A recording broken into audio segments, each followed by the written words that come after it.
secant, cosine, tangent, sine, 3.14159. Yeah, that was the cheer we heard coming from the trigonometry club back in the day. For the rest of us in math class, terms such as sine, tangent, and pi were just bewildering. Who invented these and why? Was their only purpose to make it harder for students? Well, not quite. Trigonometry was invented by the ancient Egyptians. They needed this knowledge to construct pyramids, and they did a pretty good job too. The Great Pyramid in Giza still stands today, some 4,500 years after it was built. No recalls either. So let's get out of that classroom and on a journey through time to reveal the secrets behind the ancient Egyptians' precision. Here you are, standing on the Great Pyramid's construction site some 9 miles from Cairo. Well, the city still isn't there, as you're surrounded only by the desert and teams of construction workers. They're transporting large stone blocks weighing 2.5 tons each. They're inside a wooden sled that sits on large rollers. A crew of 8 men rolls these blocks along the ground. You immediately think of the rollers on a supermarket cash register. The principle is exactly the same, but the scale is greater, much greater. Scientists estimate that the Egyptians used 2.3 million such blocks in the Great Pyramid alone. And the block in front of you is one of the lighter ones. The heaviest of them weighed up to 15 tons. But where did all these blocks come from?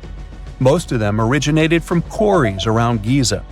It's not that impressive, you think, but wait until you hear how ancient engineers transported the granite used in construction over 500 miles to the pyramid. There were no railways or highways back then, but the mighty Nile was always there. Researchers even believe that the Egyptians dug a canal to connect the Nile directly to the pyramid's construction site. All they had to do then was to wait for the flood season to begin, and voila!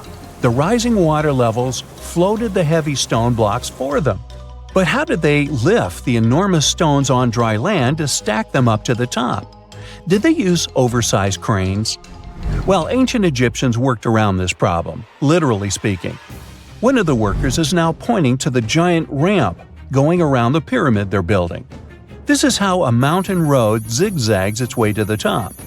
If the ramp went directly to the top of the pyramid, then workers couldn't pull the stone blocks along it. It would be too steep. Scientists have calculated that 8% could be the maximum incline. So ancient Egyptians just extended the ramp around the pyramid. Again, these are all theories, as the ramp could have been inside the pyramid, as some researchers suggest.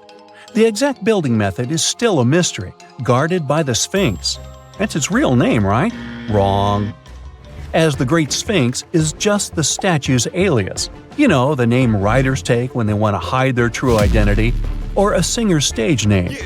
The Sphinx's real name, translated from Egyptian, means Horus in the horizon. That was the name for the Egyptian deity of the sky. The trail of mystery doesn't end there. As a man walks past you with a bucket of paint, he's going to add a touch of color to the Great Sphinx. Researchers found specks of this red color next to its ear. That was some strong paint, as it survived for thousands of years. You are now standing straight in front of the Sphinx. You look up. It's very tall, right? 66 feet to be precise. Now resist the urge to take a selfie. You can do it. Now you notice something else. It looks like the Sphinx is in the center of a giant triangle in the back. That's one side of the Great Pyramid. And no, your eyes are not playing tricks on you. The Sphinx really does sit in the center of the pyramid's lateral face. Here's where math comes in handy. A pyramid has 4 sides, called lateral faces. There's also a 5th face, the base, but that's not visible. It's, wait for it, face down. The Sphinx has one last mystery to reveal: its age. Scientists agree that Pharaoh Khafre built the Sphinx. He ruled after his father, who had built a great pyramid nearby. So both structures were finished around the same time. Let's talk about numbers again. You've heard of Cleopatra, the Egyptian princess described as a woman of great beauty. Hello? She saw the pyramids, but she lived closer to the time of the first iPhone than the time of the people who built the pyramids. Fascinating, right? You can see thousands of people around you. They're working hard to build the pharaoh's tomb. But how many of them are there exactly? One Greek philosopher estimated there were as many as 100,000 workers. Seems like an okay number for such an enormous structure, but it can't be true. Science simply can't back up this number. Egyptologists put the total number of workers at 30,000. And yes, Indiana Jones was one of them, at least on the big screen, but he showed up late. Egyptologists know a lot about the pyramids, but not everything. Not because they don't want to, but because they haven't yet dug up enough evidence. They can only guess how the building process went. First, engineers would arrive to choose the right spot and do the necessary measurements. That's why they needed all that complicated math. Then, it's time for sourcing the material, the large stone blocks I mentioned earlier. When boats deliver them to the site of the future pyramid, workers can finally do their thing. They operated in smaller groups, but there were at least 2,000 of them chiseling and carving away at any given time. Sounds like a typical construction site today? Well, that's because it is, just thousands of years ago. It's amazing what ancient Egyptians were able to achieve with just copper and stone tools. The pyramid is now complete in front of you. But is it the same pyramid we see today? Why is this structure shining bright in the desert sun? Isn't it supposed to be a dusty yellow color? Well, no. Human activity and the elements have completely stripped the outer layer of stones over time. Expert craftspeople polished these blocks using nothing but stone and sand. The end result was a smooth and shiny rock. On the day it was completed, the Great Pyramid of Giza was a perfect triangle of light. Its polished sides acted like giant mirrors, reflecting the powerful Egyptian sun. This is the point where you should put your glasses on, and that shiny thing you see at the pyramid's very top is actually gold. The capstone at the top of the pyramid is called a pyramidion. It was covered in sheets of gold. As you can guess, these were the first stones to disappear. Let's make another stop before we get you back to your classroom. We travel to the British Isles, and no, Stonehenge isn't our destination. It is Newgrange in County Meath. Scientists estimate that the ancient peoples of Ireland built this stone monument around the year 3200 BCE. This makes it older than both Stonehenge and the Great Pyramid in Giza. The function of the circular mound in Newgrange is the same as the one of the Great Pyramid and equally mysterious. The estimated amount of loose stone present in the valley is over 220,000 tons. And it's not just randomly thrown on a pile. The order in which the stones are set makes the structure water-resistant. That would explain how Newgrange had survived for so long. Kinda makes you want to splash out the cash for that waterproof phone case, huh? Well, you're back in your school desk, but today's math lecture is the last thing on your mind. You're thinking about how great the Egyptian pyramids are, and if we have something similar today. It turns out modern engineers are just as impressed with the Great Pyramid as you are. There's a glass pyramid sitting in the main courtyard of the famous Louvre Museum in Paris. The panorama of San Francisco wouldn't be complete without the 48-story Trans-America Pyramid. But Las Vegas went the furthest. There we find the Luxor Hotel. It's so big that it's the third largest pyramid on the planet.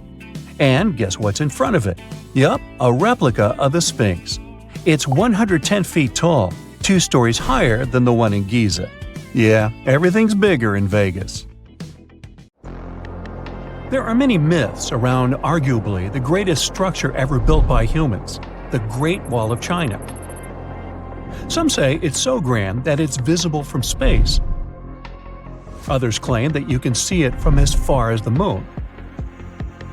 Other theories suggest that the builders of the wall were left inside. Well, sorry to disappoint you, but all these impressive stories are just myths. But even with those stories busted, the Great Wall of China is an impressive and truly breathtaking structure. So let me tell you its true story. Today, China is one of the most populated countries in the world, counting as many as 1.4 billion residents. It's also one of the oldest nations in the world. It has 3,500 years of continuous written history. but the civilization existed long before that. There is a theory that while the European continent, for example, was most likely reached by humans from Africa, China wasn't populated by settlers that came from somewhere else. Some people believe that the Chinese civilization got formed from local Stone Age people who lived on the territory since the prehistoric period. So now, the Great Wall of China.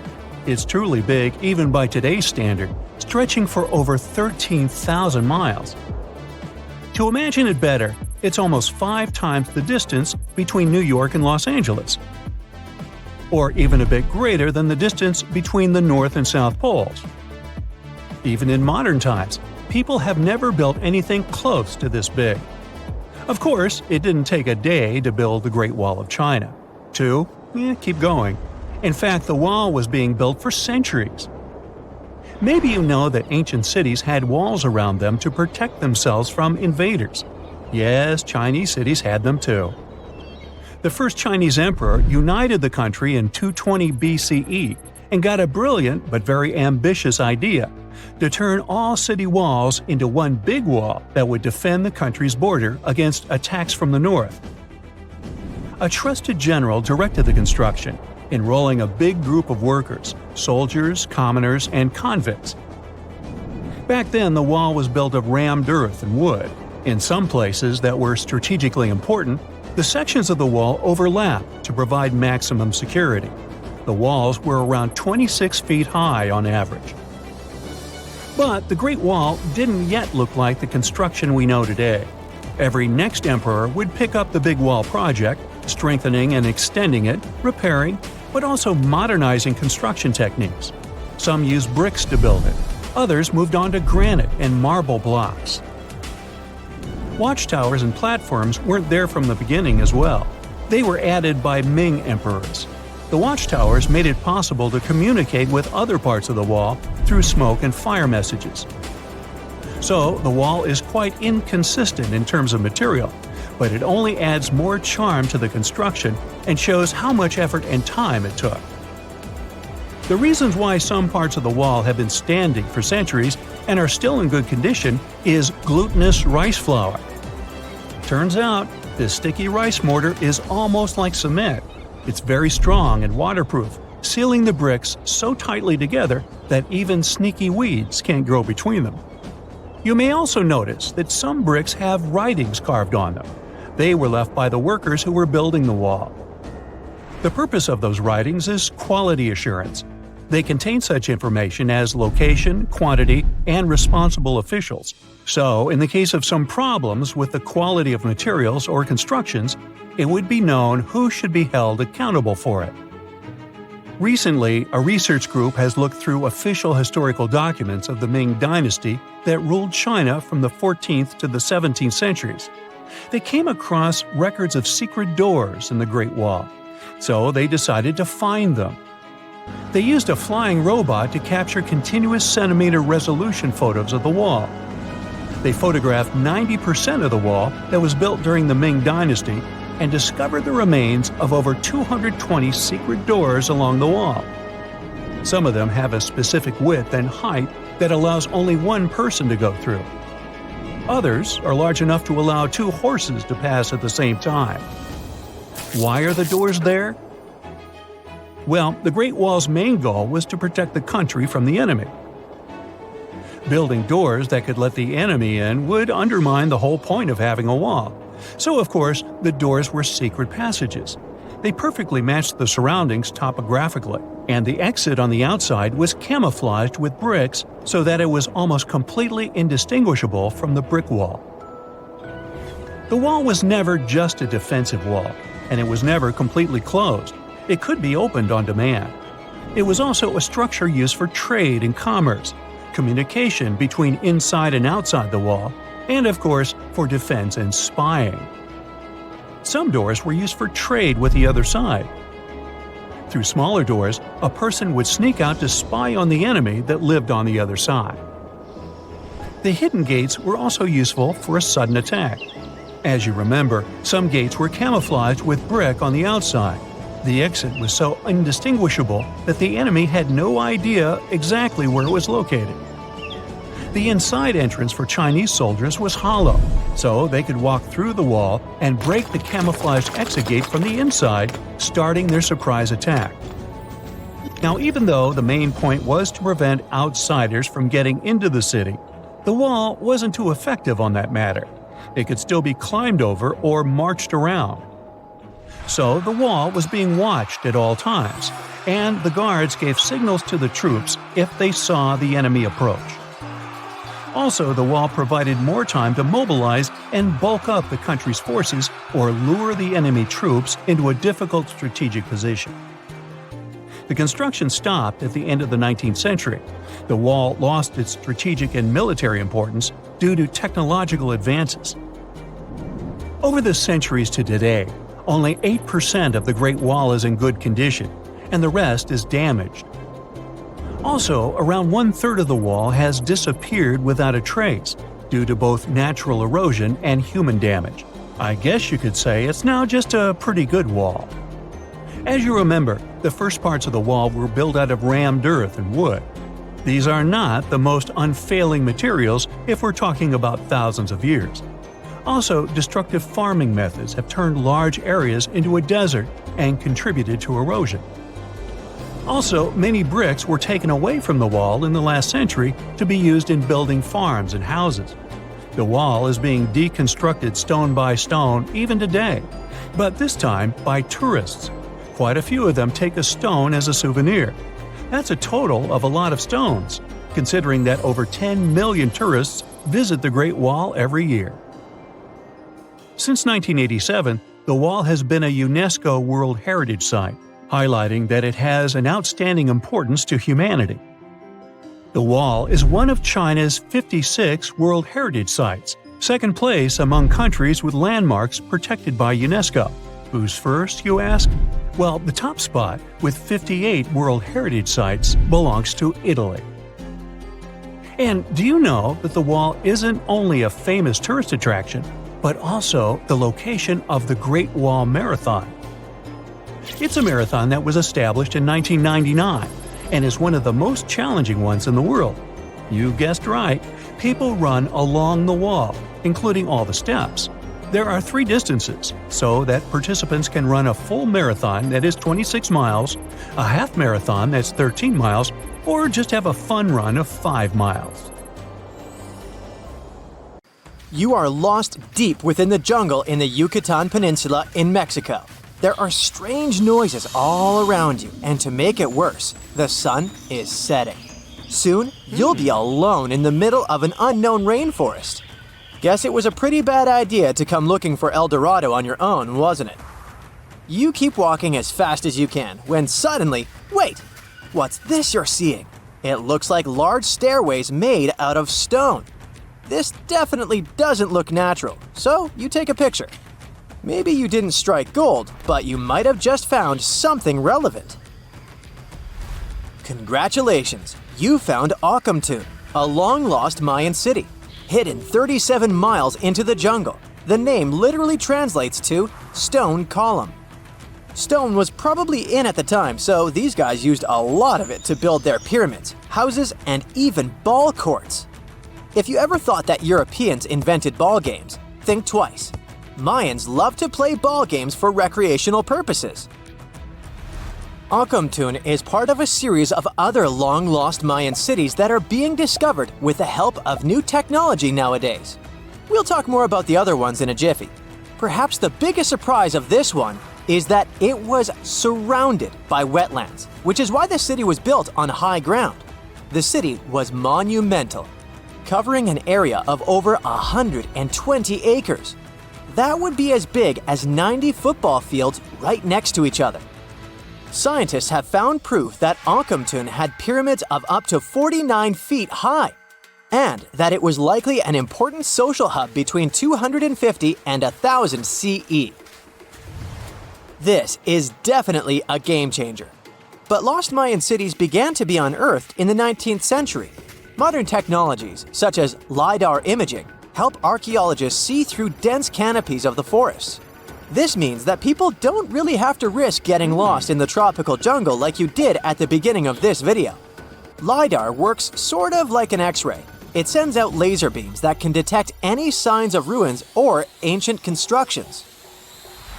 According to space archaeologist Sarah Parchak, satellite imagery has been a key player in discovering ancient cities in South America, Egypt, and other places. Sarah herself spends most of her days scouring images for any signs of where there could have been cities long ago. She says that more often than not, what happens is that ruins are covered by vegetation, soil, or sand, which makes them super tricky to find. But thanks to these awesome tools, scientists also made the huge discovery of ancient Mayan causeways, which spread throughout old Mayan territories. I mean, take a look at these roadways. You'd expect to see ruins like this in places such as Portugal, England, or the United States. I'm talking about 130 feet wide roads painted white to help travelers journey through the nighttime. Scientists recently unearthed a 110-mile network of roads such as these, and they think this dates back to before the first registered Mayan highways we've known so far. These roadways, which sometimes ran over the swampy ground and were even elevated at times, are being called the world's first superhighways. Even if there is no registry of animal-powered vehicles, it's believed that the Maya used them to travel around a network of possible 964 settlements. They were built like a huge spiderweb, and from what archaeologists have gathered, this huge system of roads worked to connect a big system of economic and social interactions between Mayan cities. This completely debunks the traditional idea that the Mayan pre-classic period, which dates back to 2000 BCE, was made of small, tribal settlements. Imagine the manpower and engineering ability you need to muster to build something close to these white highways. Scientists believe that these causeways were built pretty much the same way as the Mayans built their pyramids, with a mixture of mud and quarry stone. Oh, and using several layers of limestone to make them white. That's pretty cool, right? But let's take a few steps back for a moment to get some context. The Mayans were one of the biggest pre-Columbian civilizations living in the Americas. Until now, experts believe that at its apex, the Mayan civilization consisted of over 40 cities with a population of millions of people. That's a lot of folks. Their civilization spanned Mexico's Yucatan Peninsula, Guatemala, and Belize. And they survived mainly on agriculture. The thing is, the Yucatan Peninsula was an extremely difficult place to grow crops. So the Mayans had to develop a complex irrigation system in most of their cities. They built a series of ceremonial buildings, pyramids, and plazas. The Mayans might have been keen pyramid builders, but they also developed an advanced astronomical system. With whatever ancient technology they had, they were able to predict the exact location of planets such as Venus and Mars, as well as the exact dates of eclipses. If you've ever seen examples of ancient Mayan cities, this is Tikal. Located at the heart of the Guatemalan jungle, Tikal is believed to have been the capital of the ancient Mayan conquest state. At its height, it was comparable in importance to cities such as London or New York in today's world. It's composed of a series of complex monuments. The North Acropolis is one of Tikal's most ancient complexes of monuments. Built solely by human hands around 350 BCE, it served as the resting place of kings and chiefs. Its monuments are up to 200 feet high. Back in the day, the step pyramid temples were painted a beautiful red. Mayans loved that color. Today, of course, you'll only see the limestone. Then there's Chichen Itza.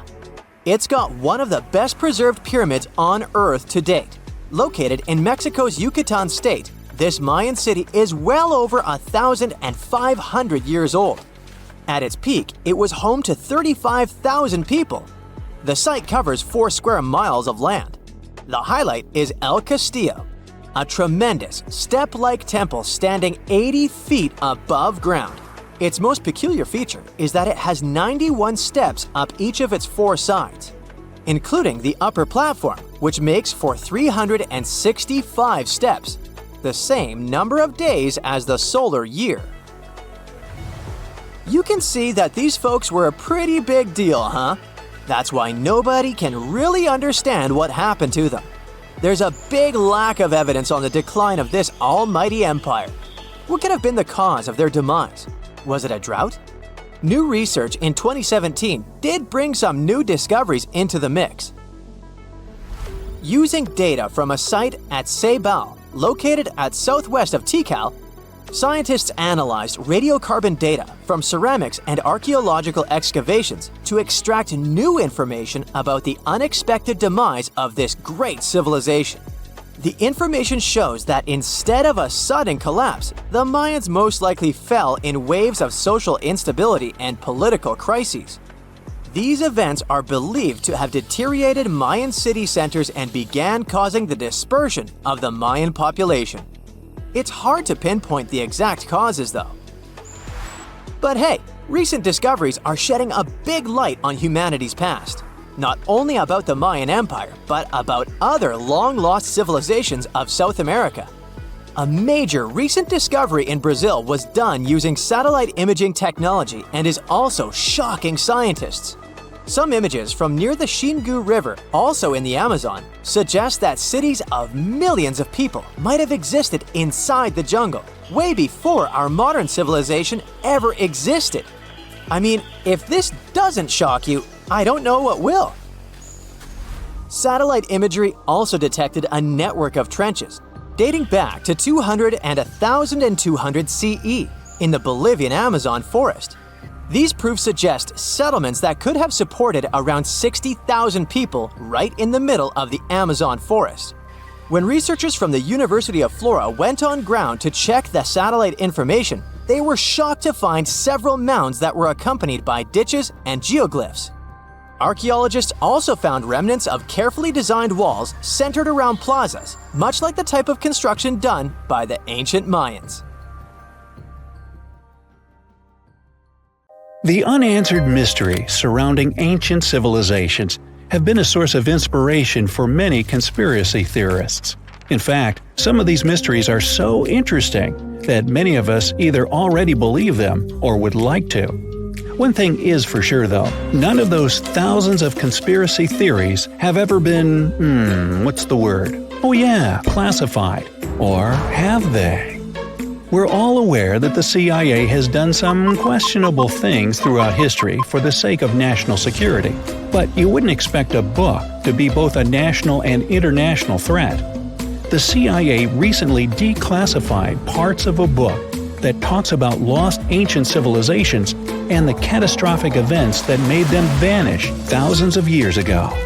This mysterious book was written in 1963 by a guy named Chan Thomas, and it was going to be published by Emerson House in 1965 until the CIA got involved.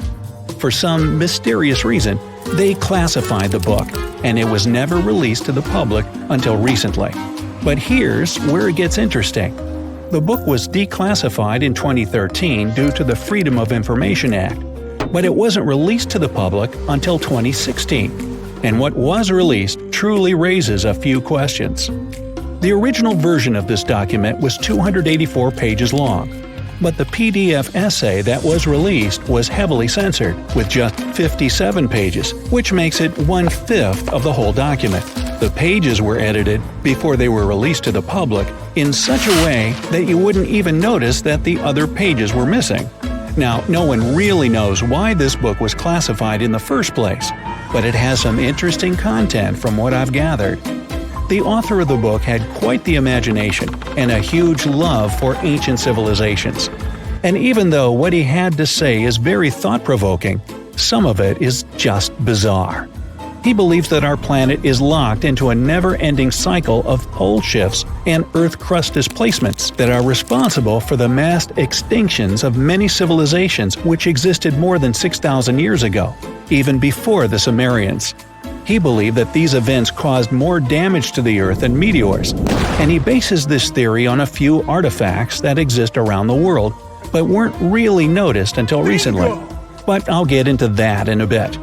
Those mass extinctions that the book talks about include the end of the Ice Age, when huge 2-mile-thick ice sheets disappeared from northern Europe, Northern America, and Canada, and caused 100 species to go extinct. And here's how the author illustrates his hypothesis. He believes that there was a geomagnetic pole shift which caused catastrophic changes to both the atmosphere and the Earth's crust, resulting in the extinction of many civilizations over time. Now, even though the geomagnetic pole shift is a real thing, it doesn't just happen overnight. It happens really slowly, only about every few 100,000 years, according to scientists. But it's a bit more complicated than it sounds. It is a well-known fact that the North Pole is somewhere above Alaska, and the South Pole is close to the middle of Antarctica. Now, these are the geographic poles, and they'll always be north and south. However, the Earth's magnetic poles flipped a few 100,000 years ago. So, if you had a compass, let's say 700,000 years ago, it would instead point south and show you the Antarctic. But the author of the book has a different theory. He believed that the flip of the north and south magnetic poles doesn't happen every few 100,000 years, but every 12,000 years, and that this flip occurs in just a few hours, causing a catastrophic apocalypse. He thinks this happens as a result of an explosion inside the Earth's core. This explosion causes the magnetic poles to flip, but it also causes the Earth's crust to move. According to the book, due to these catastrophic events, a lot of the Earth's continents that were submerged underwater rose above sea level in just a few hours. Now, here's where it gets interesting. The author also states that the Peruvian Andes were beneath the ocean before the last pole shift. And even though it seems far-fetched, since the Andes are approximately 22,000 feet above sea level, there was evidence to support that claim in the late 80s. Scientists found whale bones and fossils that are said to be millions of years old on top of the Andes and the Himalayan mountains. It's also suggested in the book that the deep freeze the Earth went through during the Younger Dryas event caused the Gulf Stream to be disrupted, and he points to some interesting evidence to support that theory. Frozen mammoths were found trapped in blocks of ice with food still in their mouths.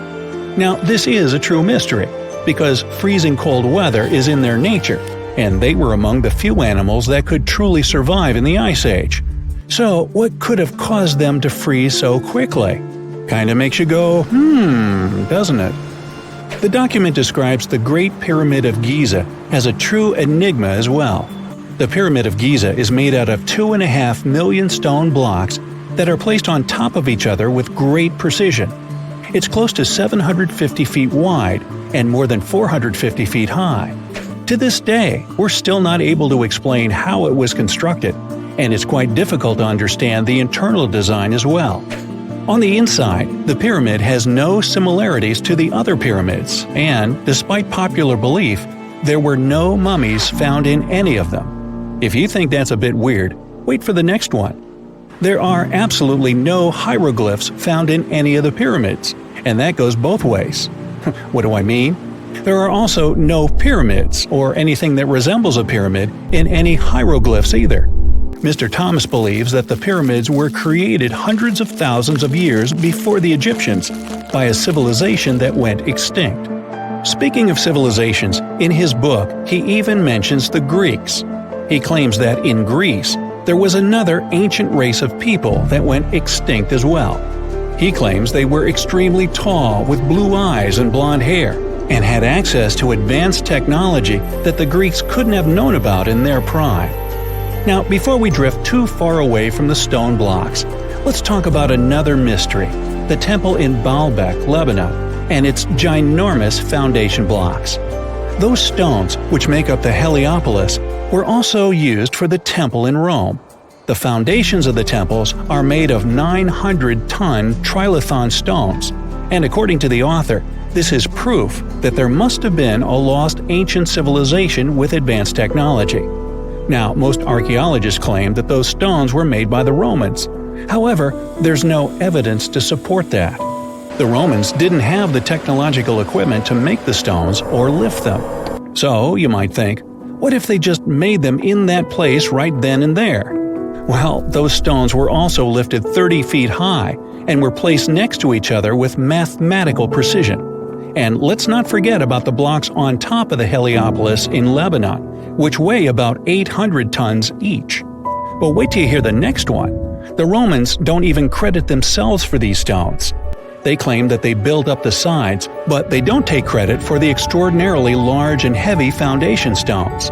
The author also makes an interesting point about the distance between the Roman capital and Baalbek in Lebanon.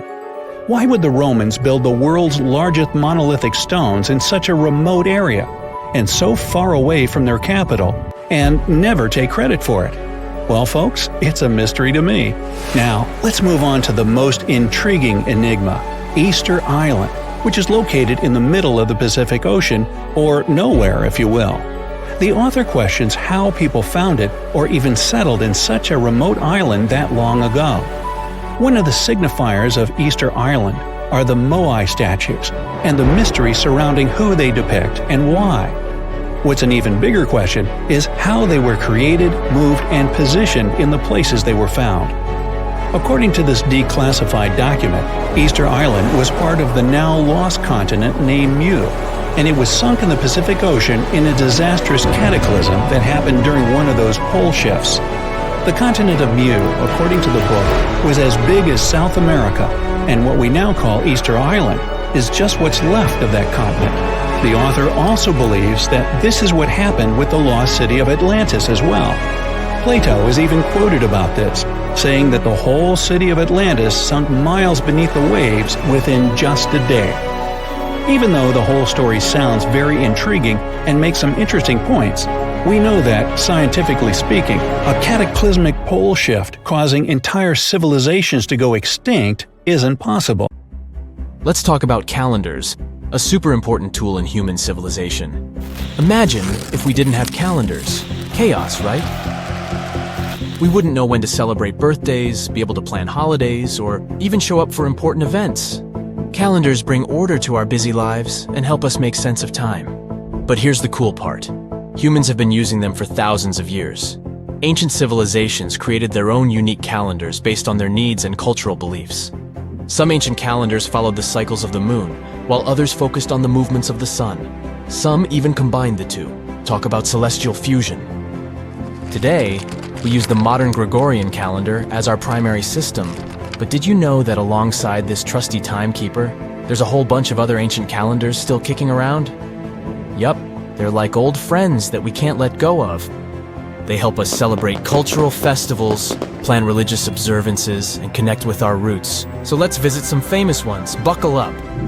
First stop, the Mayan calendar. These ancient Mesoamericans were serious about time.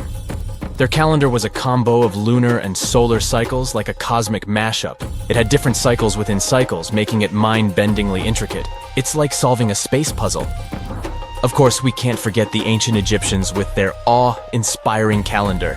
They used a solar-based system and were keen on aligning it with the flooding of the Nile River. Talk about staying in sync with nature's rhythms. And finally, the Aztec calendar, a work of art in itself. It was a mesmerizing mix of solar, lunar, and ritual cycles. Its intricate stone carving, the sunstone, is like a cosmic masterpiece that captures the essence of time. These ancient calendars weren't just about marking days and months. They were packed with cultural significance, religious rituals, and historical events. They're like little time capsules that connect us to our ancestors and help preserve their wisdom and traditions. But the most interesting thing is that we use some of these calendars even today. For example, the Chinese calendar. This one has been around for centuries, guiding Chinese festivities and traditions.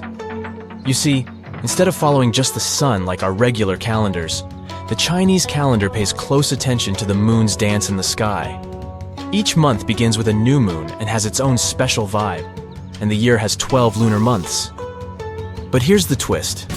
The lunar months don't always match up perfectly with our regular year. So every now and then, the Chinese calendar adds an extra month to stay in sync with the seasons. It's like a surprise encore. Now, let's meet the zodiac animals, the real stars of the show. Each year in the Chinese calendar is assigned a zodiac animal, and it's like assembling a fabulous animal posse. There are 12 zodiac animals, like a wild and wonderful crew. You've got the clever rat, the brave tiger, the graceful dragon, and more. So if you're born in a certain year, you're said to have the traits of that zodiac animal. Imagine having a monkey or a tiger as your time mascot. But how does the calendar decide which animal gets the spotlight each year? Well, legend has it that there was a grand race among the animals. The clever rat hitched a ride on the ox's back and won the race by jumping off at the finish line. And that's why the rat gets to kickstart the zodiac cycle. So let's go over this cycle. Do you know the year of which animal you were born? Simply Google it and let's take a look at the animals. See if you have any of these traits. Once the smart rat has had its moment in the spotlight, the mighty ox charges in next. The ox is known for its hard work and determination, like the dependable and strong-willed friend who always has your back. After the ox, the fearless tiger pounces onto the scene. With its majestic stripes and fierce gaze, the tiger brings a burst of excitement and adventure. It's a daring feline friend ready to explore the world with you. Following the tiger's roar, the crafty rabbit hops into view. Picture a fluffy and adorable bunny, always ready to bring sweetness and harmony. The rabbit adds a touch of gentleness and creativity to the zodiac parade, like a gentle breeze on a spring day. Next up, the bold and fiery dragon. This legendary creature takes the stage with its majestic presence and mythical powers. It's like a friend with a mystical vibe, who's just filling the air with magic and awe. After the dragons, the wise and intuitive snake slithers into the play. This serpentine friend brings wisdom and insight, like a guide navigating the twists and turns of life. It's always great to have a sneaky and clever confidant on your side. Next one is the lively and playful horse. Imagine the wind in your hair while you're riding a horse in a clear field. A horse person may have an adventurous spirit, always ready for a thrilling journey. Then, the graceful and elegant sheep. With its gentle nature and nurturing spirit, the sheep brings peace and harmony to the zodiac. It's a caring friend to lean on in times of need. Following the sheep, the mischievous monkey swings into action. This lively and clever prankster adds a dose of fun and laughter to the party. It's a playful buddy who can turn any dull moment into a wild adventure. After the monkey, the proud and confident rooster struts its stuff. It's a magnificent bird. The rooster brings confidence and assertiveness to the zodiac crew, like a natural-born leader. Next, it's time for the loyal and diligent dog to wag its tail.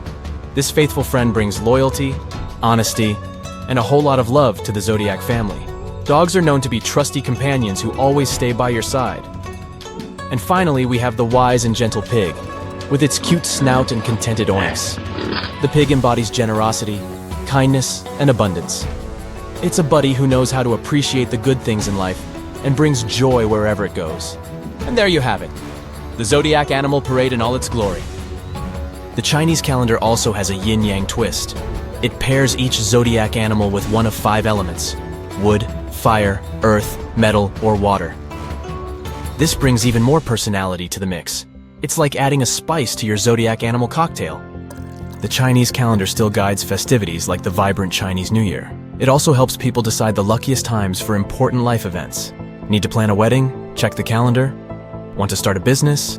Yep, the calendar's got your back. It's like a fortune teller guiding you through the twists and turns of life. So, next time you see the Chinese calendar, remember that it's a celebration of lunar magic, animal wonders, and cultural traditions. Now, we dive into the Hindu calendar. This one is all about embracing cycles and cosmic rhythms. Instead of just following the regular months, the Hindu calendar aligns with the movements of the sun and the moon. It's like a non-stop party with the cosmos. The Hindu calendar is also still grooving today, and it's packed with colorful festivals and celebrations. From Diwali, the festival of lights, to Holi, the festival of colors. It's a fireworks extravaganza combined with a vibrant paintball fight. The Hindu calendar is also used for religious observances and auspicious timings.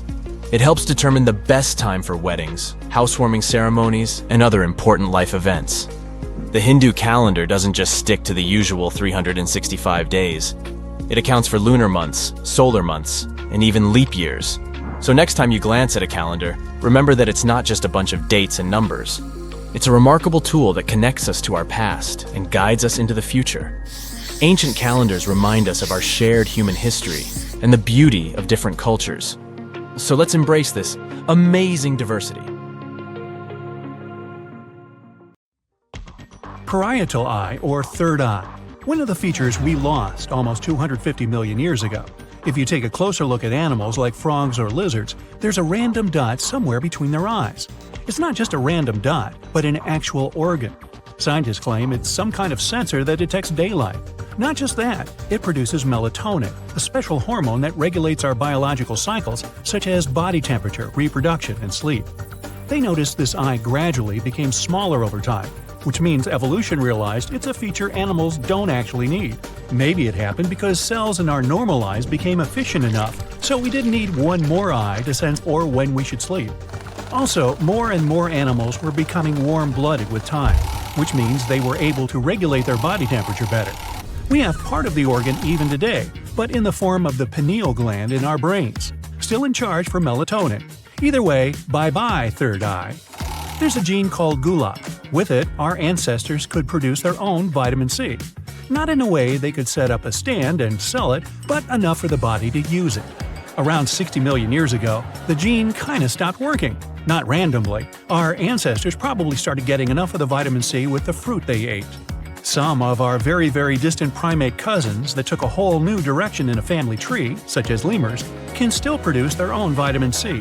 At some point, evolution decided they needed it, while we didn't.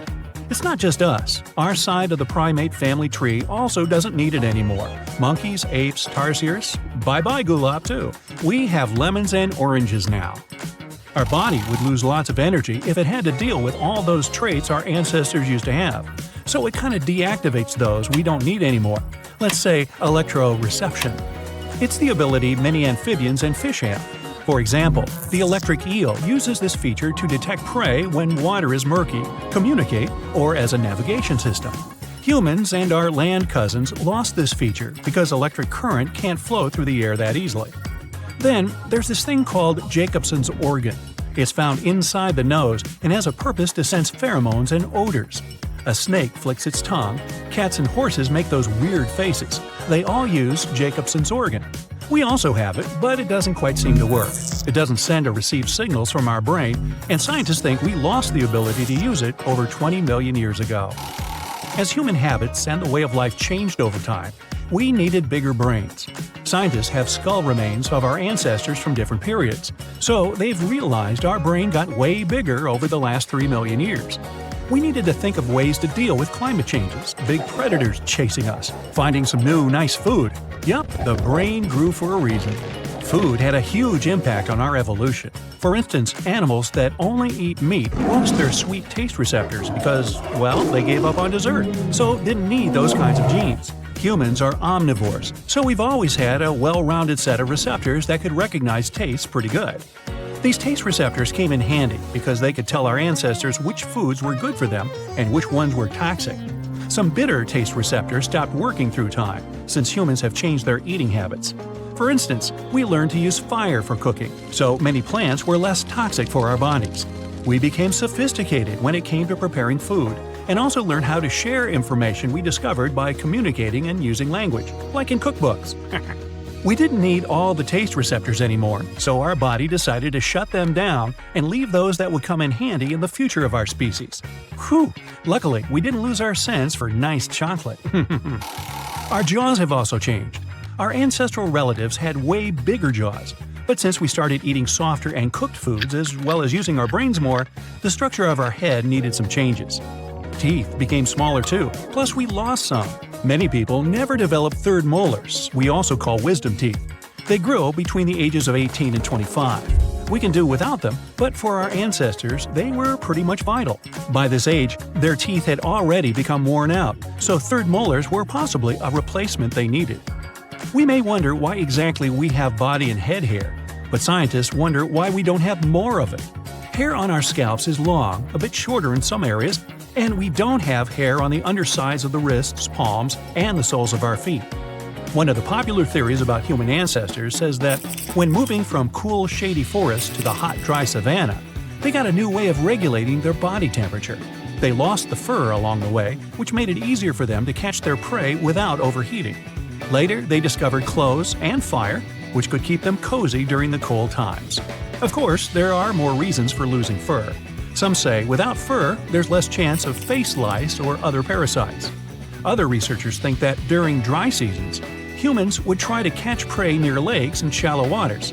Hair is not such a good insulator in water, so humans lost fur and instead got a layer of fat. Now, 85% of people can't wiggle their ears.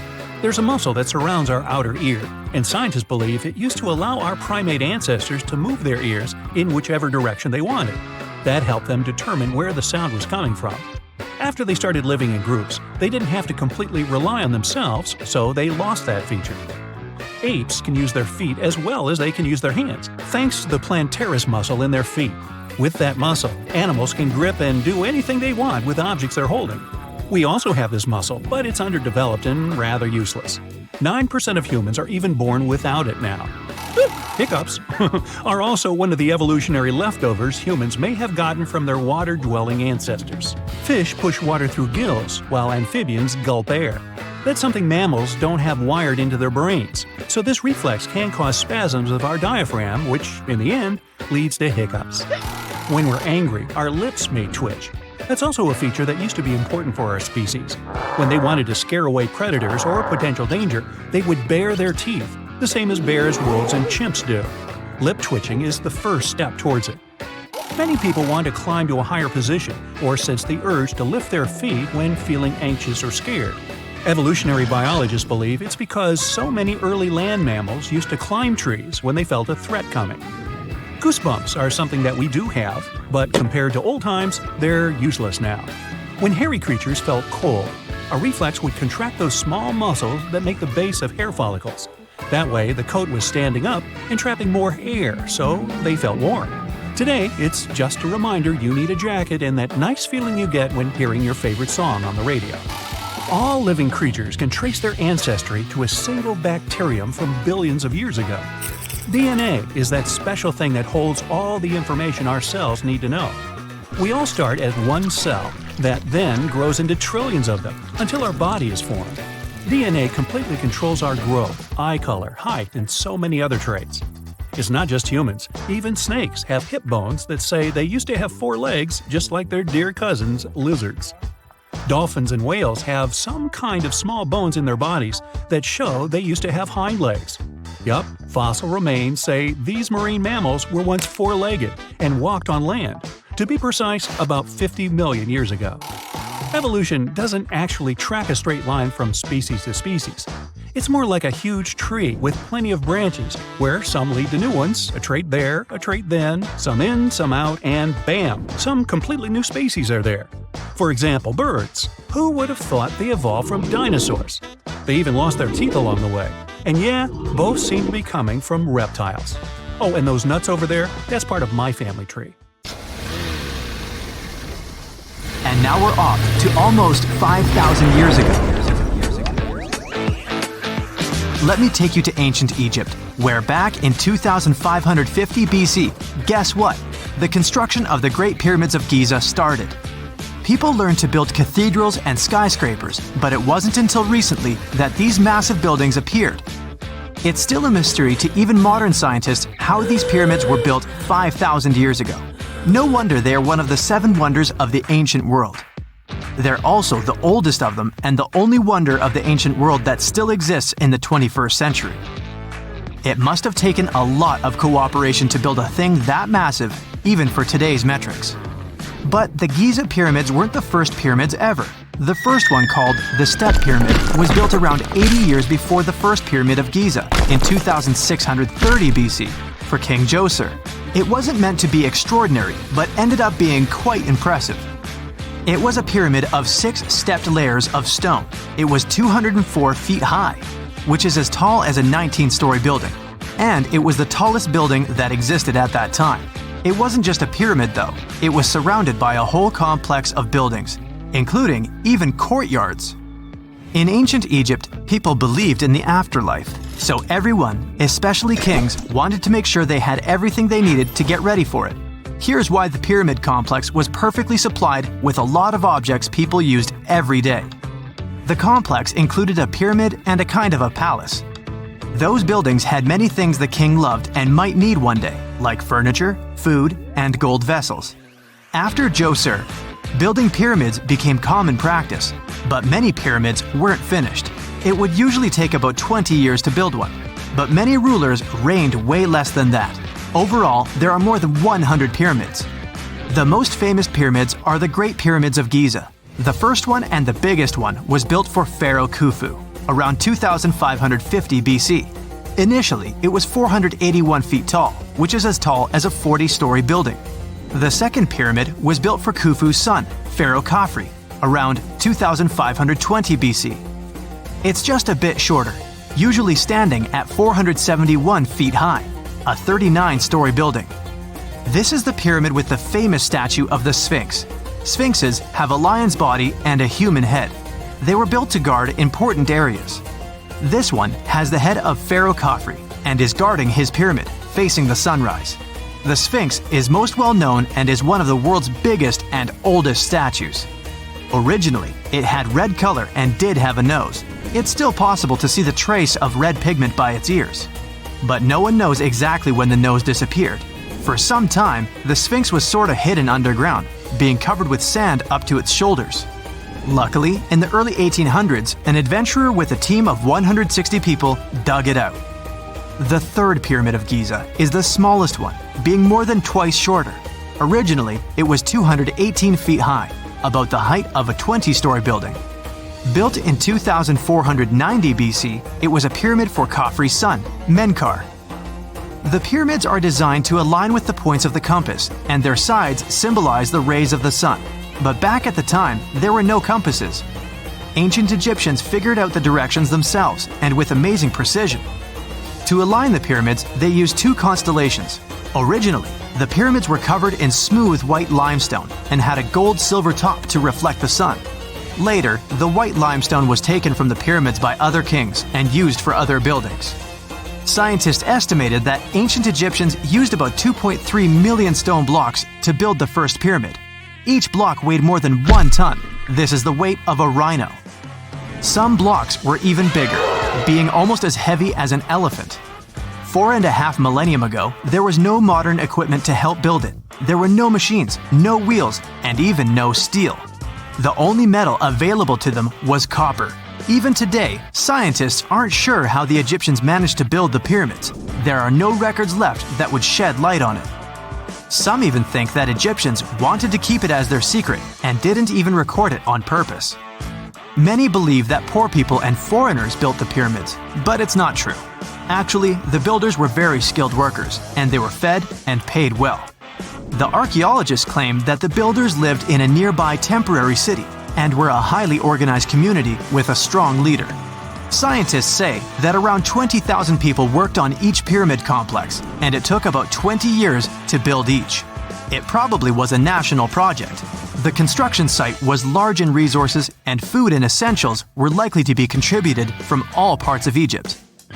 Even with all that support, it remains unclear how people managed to cut, transport, and assemble those huge stones. One of the theories suggests the stones were most likely transported on boats down the Nile River. Then, there was a harder part. They had to be moved to the construction site. For that, they probably used wooden sleds. It wasn't very hard to pull them because the sand mixed with the right amount of water was pretty slick. And 10 people could move a sled even with a rock weighing 1 ton pretty easily. Finally, one last problem. The stones had to be lifted and put into place. Archaeologists have discovered the remains of the ramps system that dates back to when the pyramids were built. Most likely, the Egyptians designed a unique system to move and pull huge stone blocks, but no one knows what it looked like exactly. The most common opinion is that there were several ramps around the pyramid to help move the blocks. The ramp was growing with the pyramid getting higher. They suppose people were walking up the stairs, pulling the stone on the wooden sled up in the middle on the sandy ramp. But this is just one of the options. Others say that the ramps were going around the pyramid. Some say the ramps were inside the pyramid. But we'll never know for sure, and it'll forever remain a mystery, just like the ancient Egyptians wanted. Surprisingly, there's not much inside the pyramids. Most of it is just solid stone with very little open space. But let's take a quick look inside the biggest of the pyramids of Giza.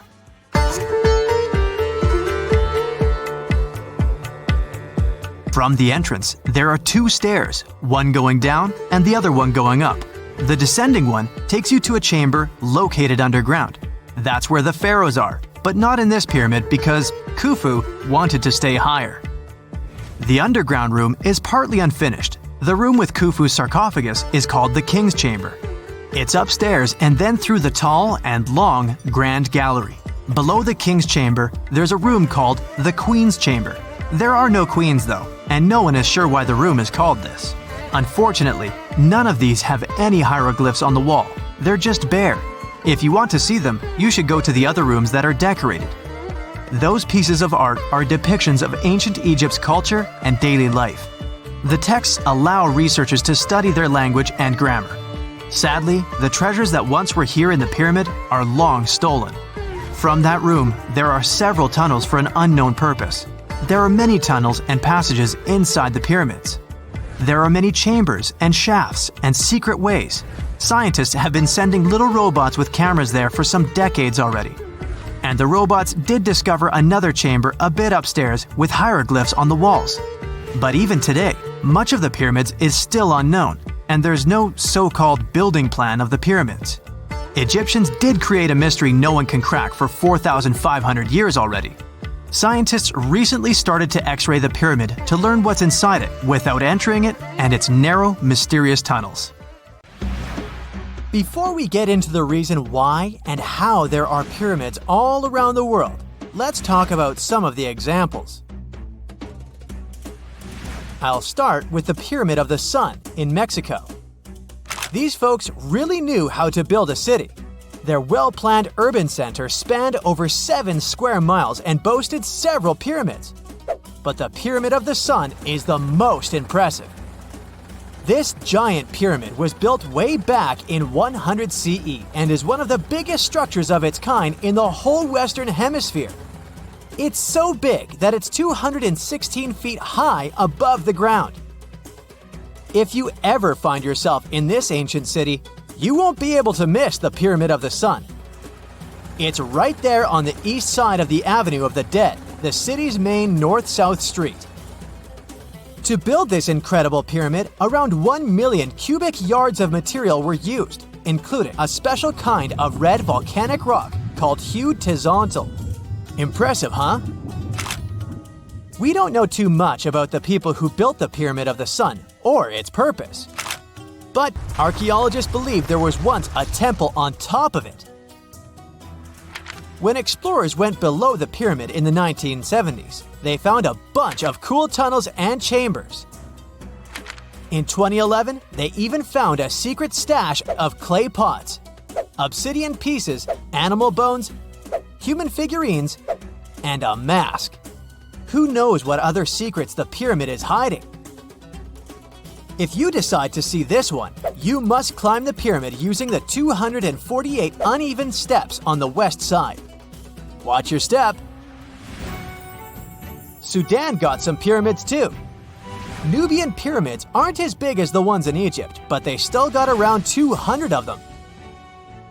These ancient pyramids have been home to the tombs of the pharaohs of the Meroitic Kingdom for almost 1,000 years, who ruled Egypt from Nubia to the Mediterranean Sea. The pyramids at Meroe were constructed using granite and reddish sandstone. Oh, and did you know that Sudan has more ancient pyramids than Egypt? The Kushite pyramids depict the indigenous architecture and burial traditions of Nubia's Napata and Meroe kingdoms, which ancient Egypt influenced. Meroe, the burial site of over 40 queens and kings, is the most extensive Nubian pyramid site. The tomb walls depict mummified royals bedecked in jewelry, their wooden caskets containing bows, quivers of arrows, and other artifacts pointing to the Meroitic relationship and trade with Egyptian and Greek civilizations. So if you're looking for some ancient tombs to explore, you may consider skipping the crowds in Egypt and heading on down to Sudan.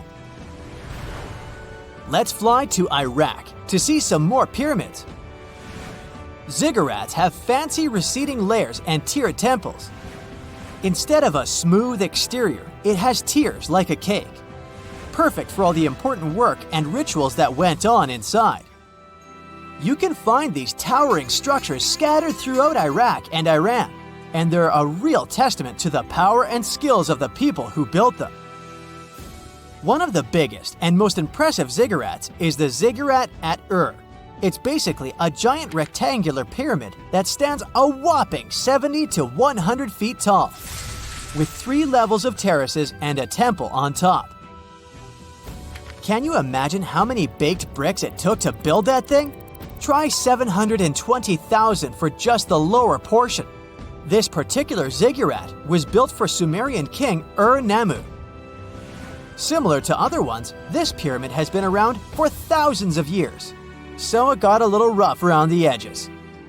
Thankfully, the Babylonian king Nebuchadnezzar II and some archaeologists came to the rescue in the 6th and 20th centuries respectively, and now you can find this near Talil Air Base. The ziggurat at Ur was built in 2100 BCE by King Ur-Nammu for the moon deity Nana.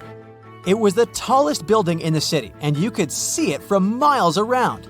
It was like the medieval cathedral spire of its day. People would come here to bring their agricultural surplus and get their food allotments and seek spiritual nourishment. Sadly, the Nana temple at the top of the ziggurat didn't survive, but we do have some blue glazed bricks that may have been part of its decoration. The lower parts of the ziggurat are pretty amazing though. The architects even included holes in the temple's baked exterior to let the water evaporate from its core.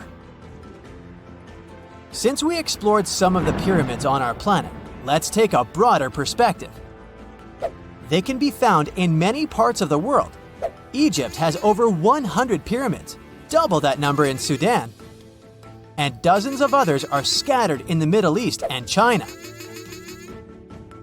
The Americas have the most pyramids in total, with more pyramids than the rest of the world combined.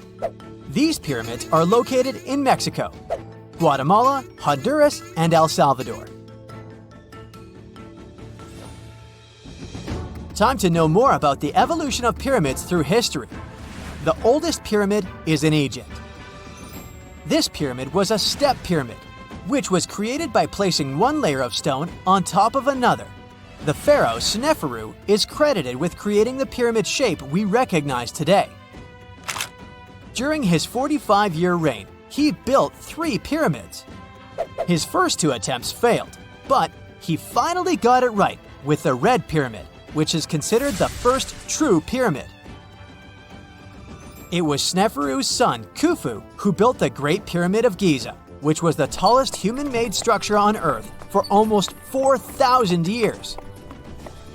Latin American pyramids are similar to early Egyptian step pyramids, but they were built independently, with no knowledge of each other. The pyramids in Sudan were built around 700 BCE and are tall, but much narrower than those in Egypt. How in the world did all these civilizations build these things without even texting each other?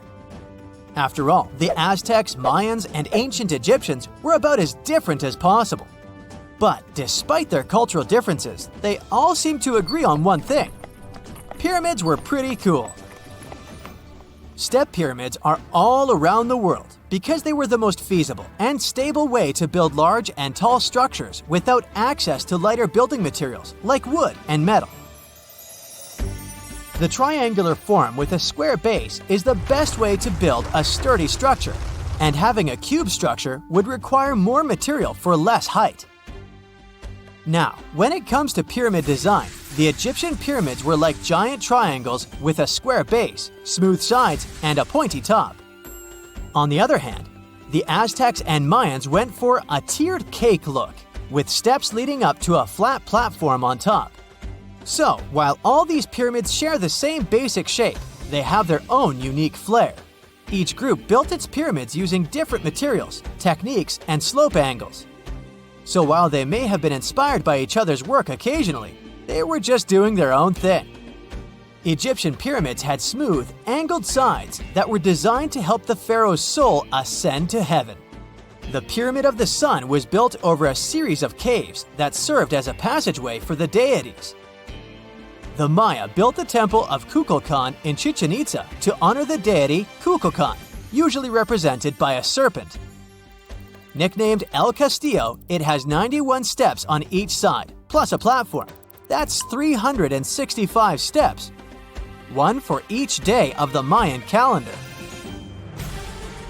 Tell me, Brightsiders, how were pyramids built? To begin with, humans made them, not a foreign race from space that landed on Earth. You see, one thing that all pyramids have in common is that they were built without advanced tools or even the wheel. It took a lot of people to build them, including skilled laborers and architects. For example, it's estimated that 20,000 people built the Great Pyramid of Giza, and it's believed that most of them were skilled laborers. Building pyramids was a massive undertaking that required years of planning and effort. The Great Pyramid at Cholula, Mexico, took 600 years to complete. So, imagine you're 15 and you get bored of playing video games. Instead, to pass the time, you decide to give some attention to an old hobby of yours, tracking down lost Mayan cities. You've heard that some ancient civilizations are said to have built entire cities based on constellations, so you decide to check out whether that was true for the Mayans. You find a book containing all the constellations the Mayan civilization believed to exist. You open good old Google Maps and map every ancient Mayan city discovered to date. You start seeing that this information actually matches. And truly, the biggest ancient Mayan cities correspond to the brightest and biggest stars of the Mayan constellations. Okay, this is getting interesting. You manage to map out over 100 ancient cities when you suddenly notice something strange. There's an area in the Yucatan Peninsula in Mexico where archaeologists have unearthed 2 Mayan cities. But on the constellation map, there are 3 stars. Could this mean there is a long-lost city waiting to be discovered nearby? You might think this sounds too daydreaming, but the story is actually true. The previous account happened to a Canadian teenager named William Gaddery. The boy is known as a science genius and had even won an award for the constellation theory we presented just now. When he noticed that a 3rd city was missing from the 23rd constellation he was examining, he began to scour the internet for satellite pictures that could help him solve this mystery. He looked into images from NASA, JAXA, a Japan-based satellite company, and Google Earth. These images were still insufficient to answer his questions, so he reached out to a friend inside the Canadian Space Agency. His friend provided him with state-of-the-art satellite imagery that gave him the answer he was looking for. According to the images, there is a large square area right on the border of Mexico and Belize, which looks like the remains of a city. William took the images to a remote sensing expert known as Dr. Armand Larocque from the University of New Brunswick. They studied the images thoroughly and concluded that the area could be housing 30 buildings and even a large pyramid. The scientific and archaeological community went crazy with the 15-year-old's discovery. Could this really be true? Some background. Lost Mayan cities began to be unearthed in the mid-20th century. Since then, ruins from cities such as Tikal, Palenque, and Uxmal have been rediscovered. The Mayans were one of the biggest pre-Columbian civilizations living in the Americas. They began to settle in the area as early as 1500 BCE. Experts believe that, at its height, the Mayan civilization consisted of over 40 cities with a population of millions of people. That's a crowd. And their cities were pretty interesting. Their civilization spanned over Mexico's Yucatan Peninsula, Guatemala, and Belize. They survived mainly on agriculture, so they developed a complex irrigation system in most of their cities. They built a series of ceremonial buildings, pyramids, plazas, and even courts for ball games. The Mayans were keen pyramid builders, but they also developed an advanced astronomical system. With whatever ancient technology they had, they were able to predict the exact location of planets, such as Venus and Mars, and they were able to predict the exact dates of eclipses. That's why the methodology William used to discover this long-lost Mayan city was unusual, but not completely surreal. The Mayans were keen astronomers, so it wouldn't be too strange that they built their major architectural feats in relation to the sky, would it? And they wouldn't be the first ones to be doing so. There is a famous fringe of Egyptology dedicated to studying how the Giza pyramids were built in perfect alignment with the Orion constellation, meaning that each pyramid was purposely built to align with one of the major stars of Orion's belt. According to William, he first had the idea to look at the Mayan constellations because he couldn't understand why the Mayans built their cities where they built them. Most major cities, such as Chichen Itza and Uxmal, aren't near any rivers or significant bodies of water. Instead, they're built on marginal lands and on top of mountains, which confused the 15-year-old. His next thought was that it might have something to do with astronomy. William named the new city he discovered Mouth of Fire, which is also my nickname, and he even won a merit award for his hard work.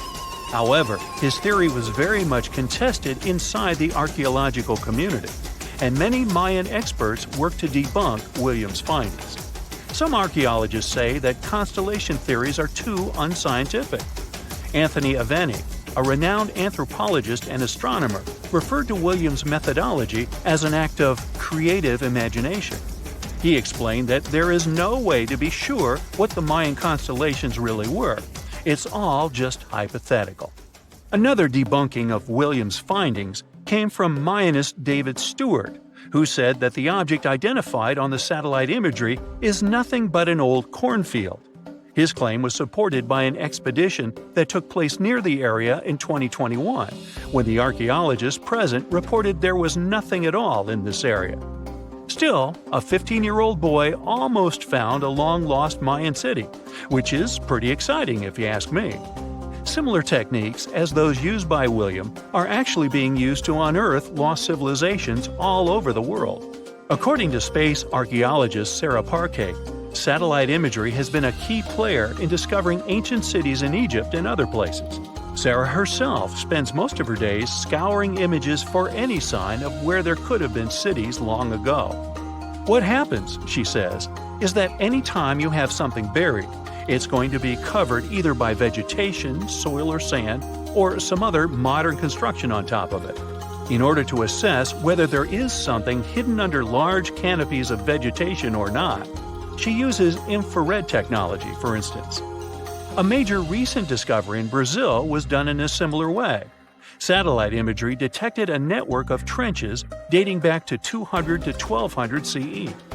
These suggest settlements that could have supported around 60,000 people. But in this case, the satellite imagery did indeed correspond to what was on the ground. Researchers from the University of Florida found several mountains that were accompanied by ditches and geoglyphs. Archaeologists also found remnants of carefully designed walls, centered around plazas, much like the type of construction done by the ancient Mayans. Advances in satellite tech have also shed new light on long-discovered ancient Mayan cities, such as Tikal. Located in the heart of the Guatemalan jungle, Tikal is believed to have been the capital of the ancient Mayan Empire. At its height, it was comparable in importance to cities such as London or New York in today's world. It was composed of a series of complex monuments, many of them believed to have been the resting places of kings and chiefs. Tikal is already known to have been big, but recent discoveries show it could have been even 3 times larger than what scientists originally believed. The main discovery revolves around a fortification on the outskirts of the city, indicating how far the original city stretched. And new discoveries still take place. In 2017, researchers also unearthed new clues regarding the potential causes of the decline of the Mayan civilization. Using data from a Sidon seawall located 62 miles southwest of Tikal, scientists analyzed radiocarbon data from ceramics and archaeological excavations to extract new information about the sudden demise of this great civilization. The information shows that, instead of a sudden collapse, the Mayans most likely collapsed in waves of social instability and political crises. These events are believed to have deteriorated Mayan city centers and began causing the dispersion of the Mayan population. Well, it seems like it's a prime time to uncover ancient ruins. What do you say? Will you give it a try as well? So what comes to your mind when you hear the word Antarctica? Most likely, cold, snow, ice, and penguins. Yet, this is one of the least explored regions in the world that hides many strange and unique things. Check them out. You don't have to go to Antarctica to see this weird thing.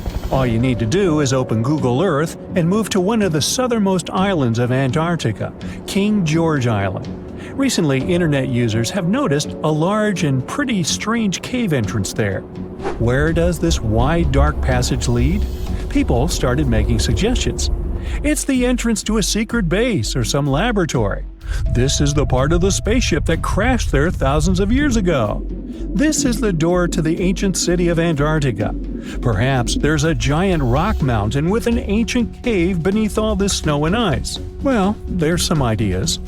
Users have calculated the approximate dimensions of this cave. It might be about 74 feet high and 250 feet wide. You could hide a Boeing passenger jet in there. Nature probably created this entrance. This is a logical explanation, but there are two strange factors. First, take a look at the foot of the mountain. It seems that there are steps there. They're dark in color, as if they're made of stone. And if you look closely, you can notice something similar to human footprints. Has anyone entered this cave? Or maybe someone is still living there now. The second oddity is the disappearance of the mysterious finding. For the first time, people noticed it in a Google Maps snap in 2007. Then the entrance disappeared. Then it reappeared a few years later. After that, it vanished. And in 2022, people saw it again. Perhaps old snow melts, a new layer falls, and then the wind blows it away and the cycle repeats. But the alleged steps leading deep into the cave make one doubt the natural origin of this tunnel. You can easily find the coordinates on the internet and visit the cave via Google Earth. You might see something there and tell the world. There's another strange thing people discovered with the help of Google Earth. In 2020, one user found a strange object that looked like a giant ship 100 miles off the coast of Antarctica. It was covered with ice and snow and lying on its side. It looked like a cruise ship. You could notice the windows, the deck, and the bridge. But not all people agreed with this. Some claimed it was a spaceship. Others said it was some kind of secret building. The user who first noticed the ship stated that its size was about 400 feet, which is the perfect length for a passenger vessel. But what is this ship doing in such a remote place in the middle of a glacier? How did it get here? Who was its captain? No one has found the answers to these questions yet. In 2016, people using Google Earth discovered a photo of an unknown sea monster floating off the coast of Antarctica. This creature resembled a giant squid with a length of about 200 feet. This is slightly shorter than 3 train cars. Just imagine this kraken swimming in Antarctica's dark, icy waters and dragging to the bottom everything it meets on its way. Maybe it's the great and terrible Chulu, or one of its offspring. You will quickly notice this blood-red waterfall among Antarctica's endless, dazzling white landscapes. Don't worry, it's not blood. For many centuries, the waterfall has been painting snow in a bright red color. The stream flows straight out of a white iceberg. Let's look inside and find out what's happening there. Millions of years ago, there was a small crystal-clear pond, but then a glacier formed around it. A thick layer of ice and snow blocks sunlight, heat, and oxygen access. For millennia, the reservoir remained in this cold vacuum. But at one point, the water made a hole in the icy wall and broke out. When this salty water comes into contact with oxygen, it immediately turns scarlet or rusty. Antarctica is the only place where you can find such a unique natural phenomenon. One of the driest places on Earth is located in Antarctica. It's one of the most lifeless deserts in the world, the McMurdo Dry Valleys. In this desert, you won't see the scorching sun, hot sand, and cacti. A desert means a place with a lack of precipitation and life. The McMurdo Dry Valleys meet these parameters, but this place is also unique for Antarctica, since you won't find glaciers there. Despite the frost, ice can't form in the desert because it hasn't rained for millions of years there. It also never snows. A strong wind coming from the mountains reaches speeds up to 200 miles per hour. It would be difficult for you to stay on your feet there. The wind is filled with moisture. It heats up and evaporates all the liquid and snow in the desert because of its high speed. Only dry air reaches the ground. But you can find several lakes there. They don't freeze, only thanks to the high concentration of salt. The water is so salty that large life forms can't develop there. But scientists have found microscopic organisms near the lakes. 20 million years ago, Antarctica was filled with swamps and trees and swarming with insects and animals. But now, it resembles the surface of Mars, literally. Scientists and astronauts are exploring such regions as the McMurdo Dry Valleys, since the natural conditions there are similar to those on the Red Planet. So, before you go to Mars, you can practice living in similar places on Earth. Also, scientists discovered an underwater world in the Antarctic filled with hundreds of amphipods, crustacean animals similar to shrimp. Wait a minute, it happened in the Antarctic? But the McMurdo Dry Valleys are located in Antarctica. Well, the words are very similar, but what is the difference? Oh, and don't forget the Arctic. The Antarctic is the region in the southernmost part of Earth that houses the continent of Antarctica, and the Arctic is another land altogether. They have the same natural conditions, frost, ice, and snow, but they're located in different parts of the planet. The Arctic is at the North Pole, Antarctica is at the South Pole. Now, back to the discovery.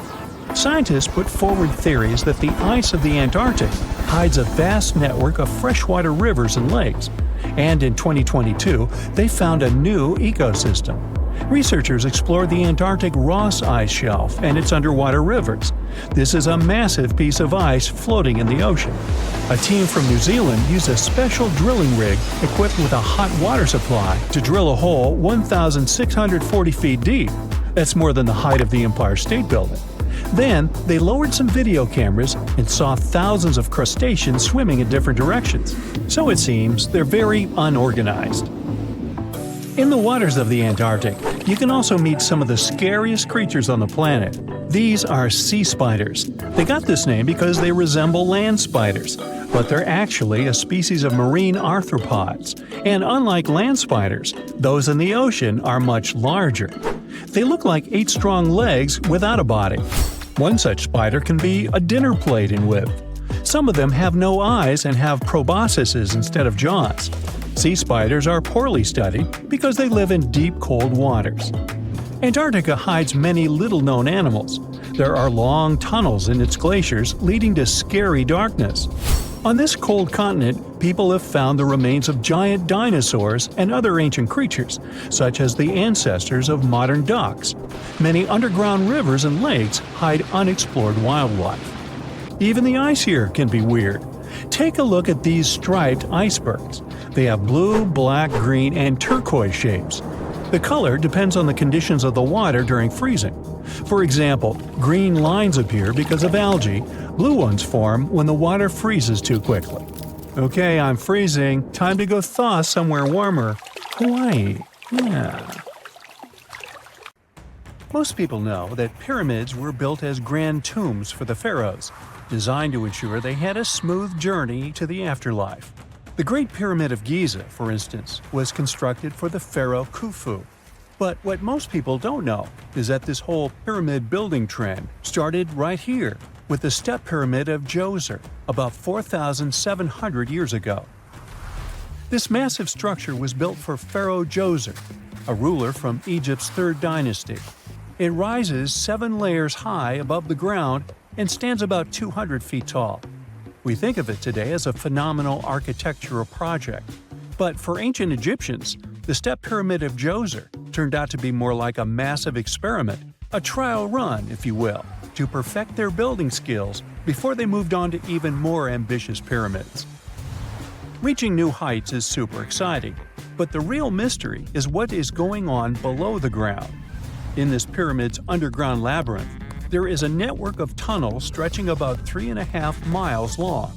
And some researchers believe these tunnels might have been part of a sophisticated water system that could completely change what we think about pyramid construction.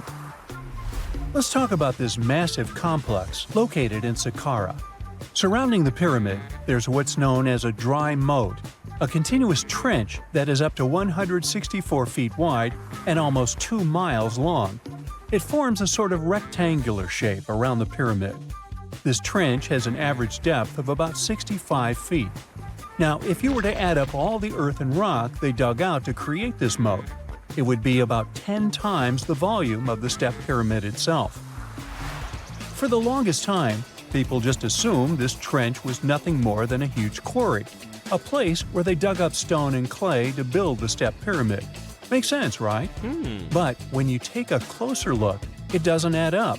The trench is too narrow and deep to be practical for mining, and its layout doesn't match anything we know about ancient Egyptian quarrying methods. Plus, some sections of the trench are actually covered with a rocky ceiling, which would have made it nearly impossible to use as a quarry. Another theory suggests that the dry moat had some kind of spiritual significance. Maybe it was a sacred place, where souls of nobles gathered to serve the late king in the afterlife. There are even niches in the walls that work as a hint at this spiritual function. But most researchers believe that this purpose likely developed much later, long after the complex was built for Djoser. So, what was the moat really designed for? In 2020, a researcher came up with a pretty intriguing idea. It is possible that this trench was actually designed to collect and manage water, especially after heavy rainfalls. Now, that makes sense when you consider the location. The moat sits in an area that could easily have been flooded by runoff water from nearby plains. This could also explain why the trench wasn't used for new graves until much later when the climate became drier and less prone to flooding. The story becomes even more intriguing, as this trench appears to be part of a larger, more complex hydraulic system within the Djoser complex. It is like the trench has several compartments, carefully carved out of the rock and connected by tunnels. These compartments likely served as a part of a water treatment system, where water would flow from one compartment to the next, getting cleaner as it moved along. Now, here is where things start to tie into the pyramid itself. The Djoser complex has a series of underground shafts, and some researchers think that water from the moat's deep trench might have been used to power a hydraulic lift system, and this giant water-powered elevator could have been used to raise the heavy stones needed to build the pyramid. It worked like a volcano, but instead of lava, water did the heavy lifting. Imagine a big deep hole in the ground at the center of the pyramid site. Inside this hole, there was a huge wooden platform, kind of like a giant raft that could move up and down. When the workers wanted to lift a heavy stone, they would fill the hole with water. As the water rose, the wooden platform started to float up, carrying the stone with it, almost like a giant water-powered elevator. When the stone reached the right height, the workers slid it off the platform and onto the pyramid. The idea is that water from the deep trench, after being cleaned and filtered, would flow into these shafts. A massive float, possibly made of wood, would then rise as the water filled the shaft, lifting the stones up to where they were needed for construction. Once the stone was in place, they'd let the water out, lowering the platform back down to the bottom, ready to lift the next stone. This fancy hydraulic lift system could have been a game changer, making the whole building process a lot faster and more efficient without using a lot of workforce. It is like the ancient Egyptians were already embracing the whole idea of work smarter, not harder. But of course, not everyone is on board with this theory.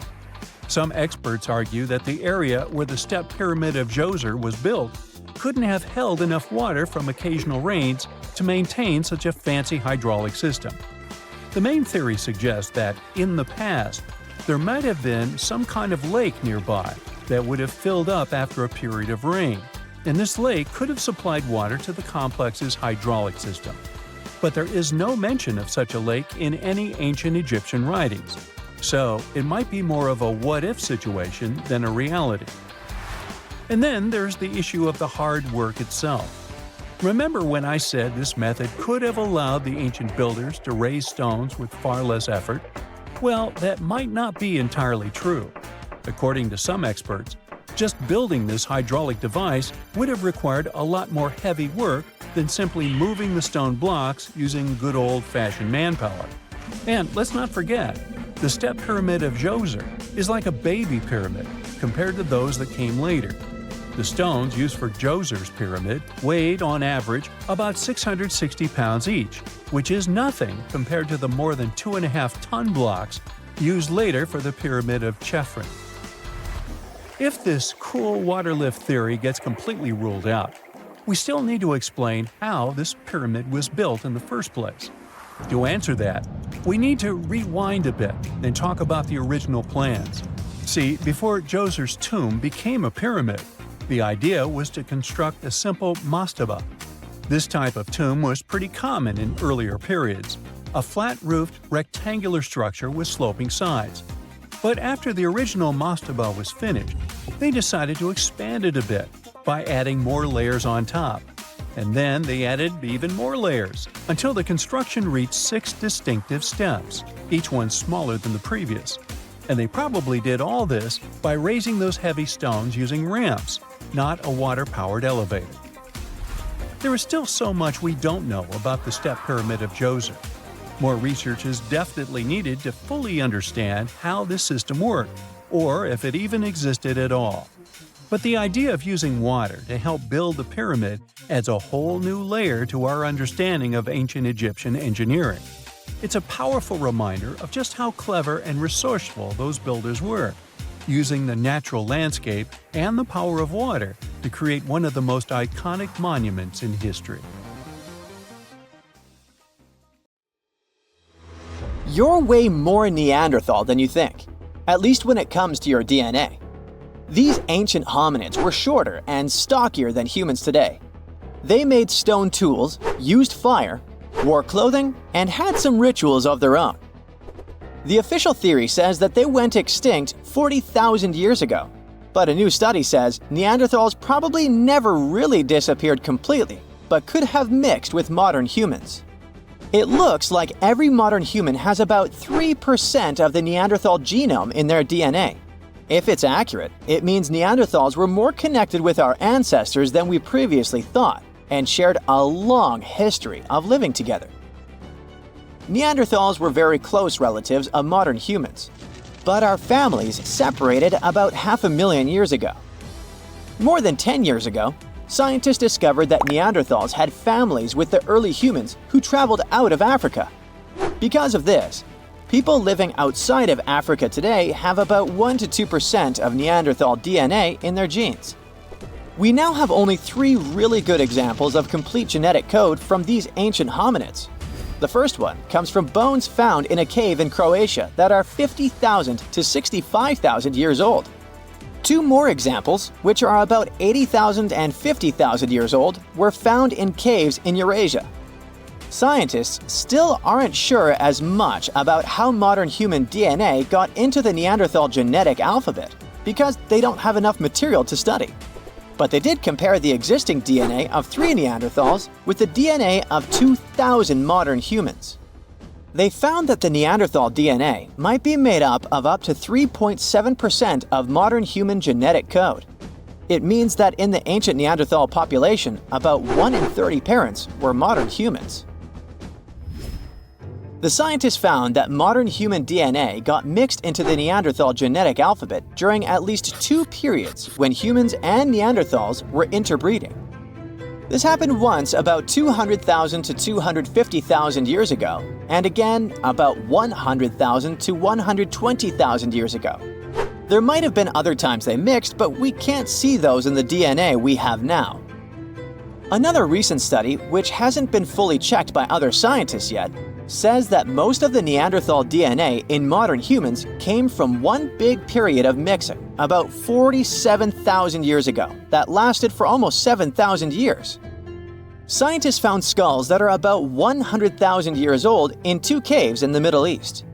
These skulls look like they belonged to early modern humans, but have some features like bigger eyebrows that might show they had Neanderthal DNA.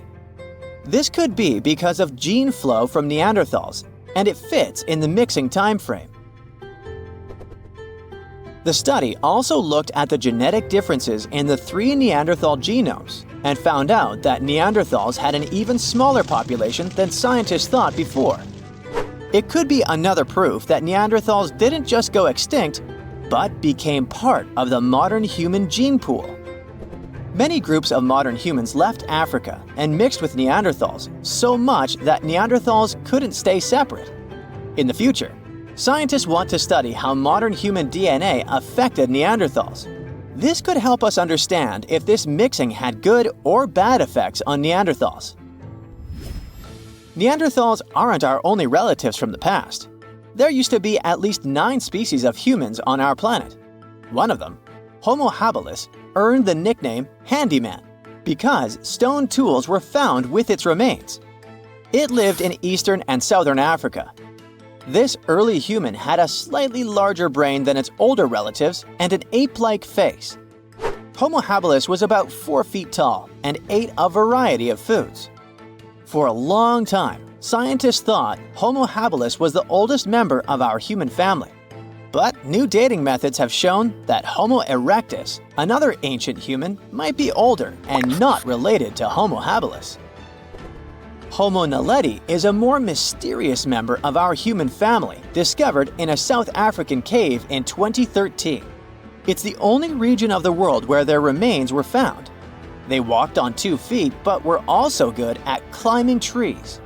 They were small, about 4 feet 9 inches tall, weighed around 88 pounds, and had small brains. We don't know much about how they lived since we haven't found stone tools or other cultural evidence. But some scientists think they might have buried their deceased and made cave art. In 2010, scientists found some fossils in a cave in Siberia, but they weren't sure what species they belonged to. These fossils are from a group called the Denisovans, who lived between 194,000 and 51,000 years ago.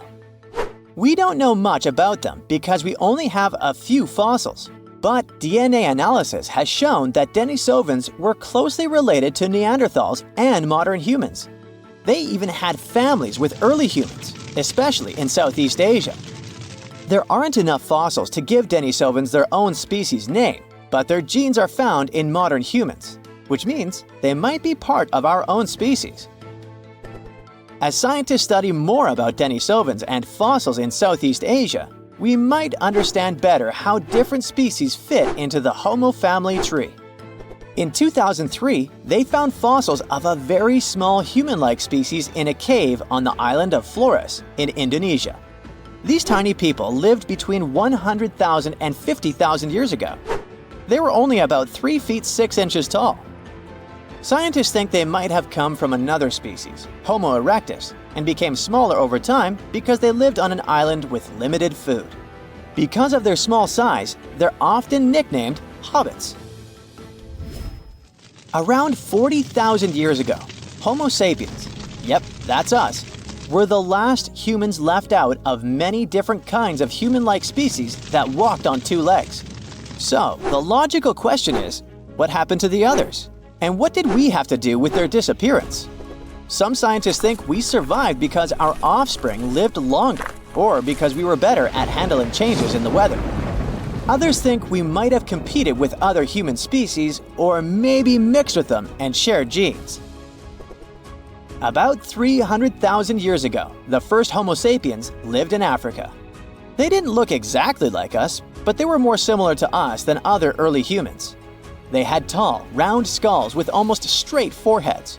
Unlike Neanderthals, they didn't have thick brows or jutting jaws like Homo naledi. They also had chins, which no other early humans had, though we still don't know why. Homo sapiens lived in bigger groups and had more genetic diversity compared to other early humans. This helped us in many ways, not just in staying healthy. Having big social networks across different places was like having a safety net. If we ran out of food or water, we could go to other groups we were connected to, and they would help us because we weren't strangers, we were family. These big networks also helped these early humans share new ideas and inventions. A big simulation showed that later species of humans could live in many different environments because of these wide networks and the ability to adapt. We know that Neanderthals were really smart, but Homo sapiens might have been just a little bit smarter. Small inventions like weaving and sewing needles could have given Homo sapiens an edge. Scientists have found evidence of weaving from 35,000 years ago and sewing needles from 30,000 years ago. Weaving lets you make things like baskets and nets to catch food. Sewing needles help you make better clothes and tents, which keep you and your youngsters warm and safe, which is very important for survival. The year is 2160. The place, the Pacific Ocean off the coast of Japan. The ocean seems calm, at least the surface does. The ocean floor is cracking right now. Boom! The Earth opens up, magma shoots out. The crack in the ocean floor triggers an earthquake, and a massive amount of energy shoots into the ocean. And now for gravity to get involved. It pulls the water down and makes it move faster and faster. It's a tsunami. A wave as high as a skyscraper plows toward Tokyo at 500 miles per hour. That's millions of tons of water. It would be awesome to take a picture of it, but there's no time to admire the power of nature. The tsunami's about to hit Tokyo Bay. The tsunami smashes ashore and starts attacking the largest structure on the planet, the Tokyo Pyramid Metropolis. It's 6,600 feet tall. That's 5 times the height of the Empire State Building. Imagine if the entire population of Denver, Colorado lived and worked in one building. The Tokyo Pyramid Metropolis, TPM, can handle 750,000 people at a time. Incredibly, the structure withstands the impact, and most of the tsunami's energy seems to have just disappeared. This time, engineering stands up to nature. TPM was built by the Shimizu Corporation, which was founded in 1804. The pyramid is the most stable structure around. If you don't believe me, go to Egypt and see the Great Pyramid of Giza. It's lasted 4,500 years and it's still going strong. The TPM is built on water and consists of 204 individual pyramids.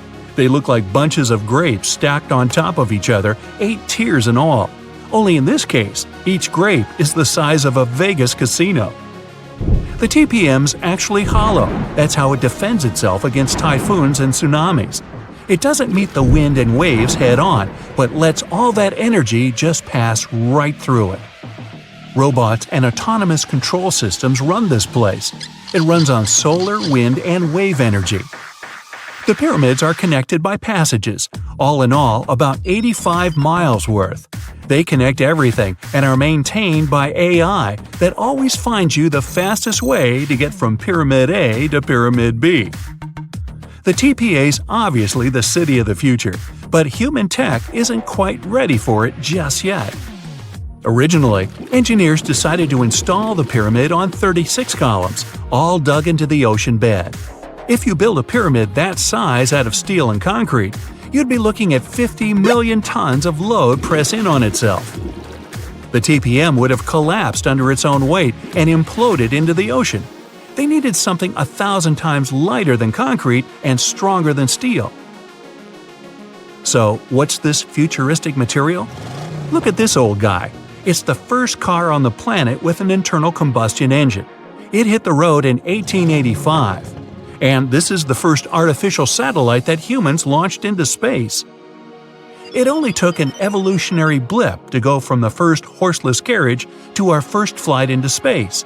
That TPM's not looking so ridiculous. Hey, we can do anything. The solution is carbon, and it's everywhere. It's the rod in your pencil and the diamond in your crown or ring or industrial drill.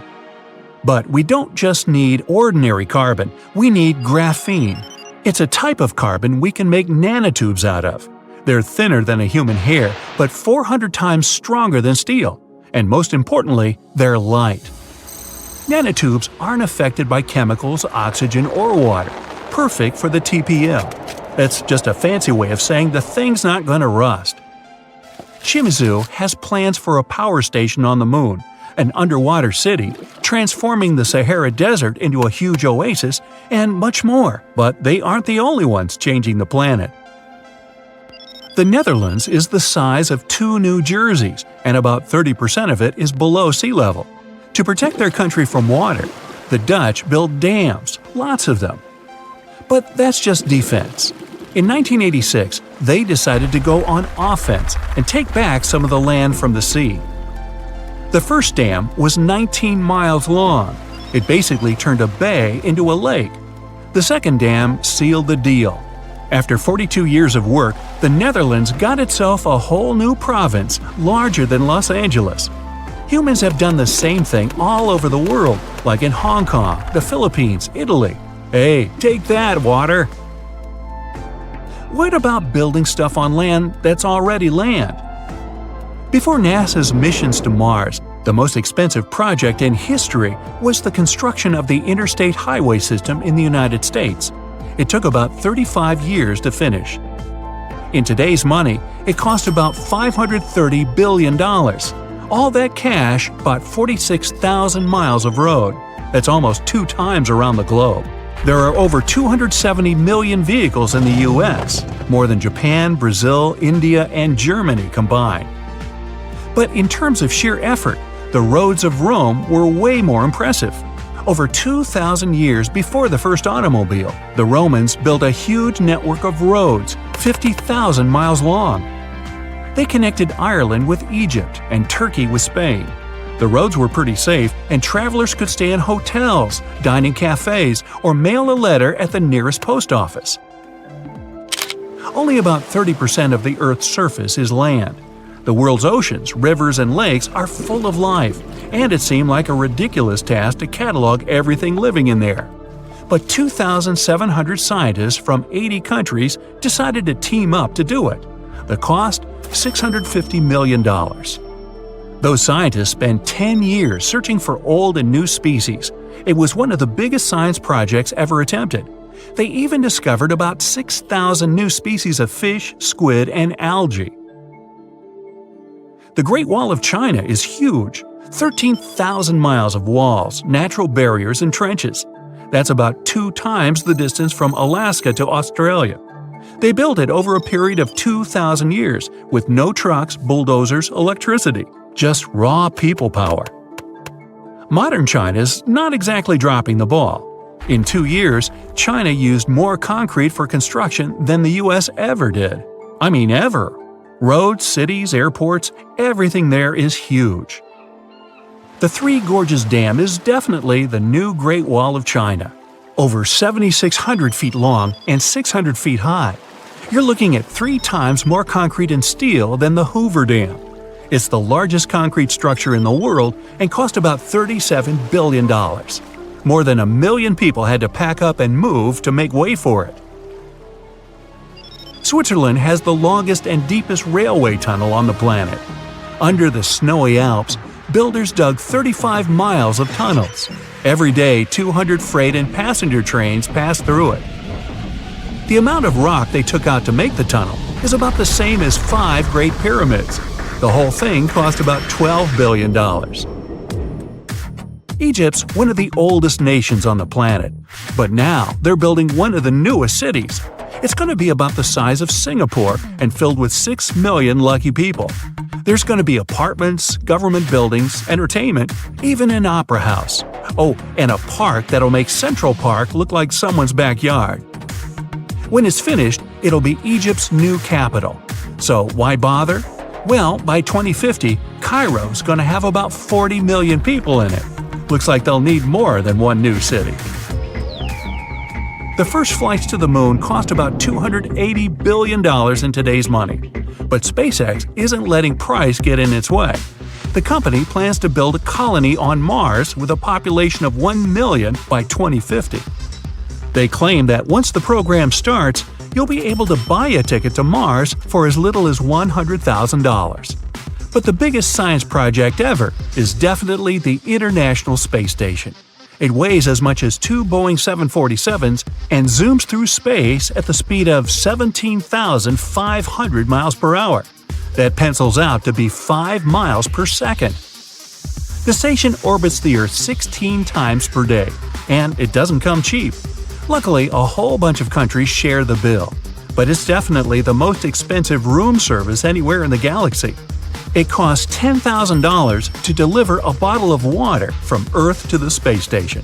Hey, at that price, I think it's important to ask, sparkling or still?